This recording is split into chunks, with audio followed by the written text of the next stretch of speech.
गुजरात के एक शख्स ने पक्षियों के लिए एक ऐसा चिड़ियाघर बनाया है जिसने बड़े बड़े इंजीनियर्स की कलाकारी को भी पीछे छोड़ दिया है।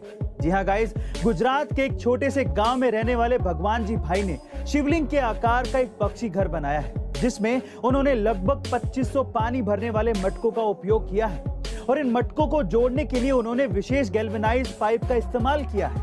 इस चिड़ियाघर पर उन्होंने 20 लाख रुपए खर्च किए हैं और खुद मेहनत करके उसे बनाया है। भगवान जी भाई द्वारा बनाए गए इस चिड़ियाघर को देखने के लिए लोग गांव के बाहर से आते हैं और इसके डिजाइन को देखकर मंत्रमुग्ध हो जाते हैं। गाइस, आपको इस चिड़ियाघर के डिजाइन को देखकर कैसा लगा कमेंट सेक्शन में जरूर लिखिएगा और ऐसे अमेजिंग वीडियोस के लिए शेयर, सब्सक्राइब एंड लाइक। मिलता है अगली वीडियो में।